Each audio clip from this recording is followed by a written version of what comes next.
nos plan de gobernação, por mira aqui nana, não solamente tem pensar de trata de subir, o qual é hyr subsídio na zona que está hyr for de FCCA, pero também baixa a pressão que o FCCA agora que tem de introduzir o qual é huurtoeslag.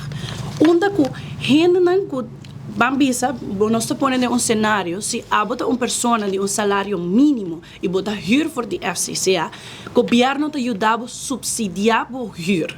Pero se bota uma pessoa que ganha a mesma quantidade de salário aqui e não está huur for de um caso social, não está haya a huur subsídio. A nós quer quitar o qual nós está mira como discriminação aí, e introduzir huurtoeslag onde a cultura gente que chega na remarque por haya ajuda financeiro com a huur. Nos lo manda, o ministro concernido também pergunta over de como nós vai começar a introdução de huurtoeslag e com o diálogo tocante a huursubsídio também anda.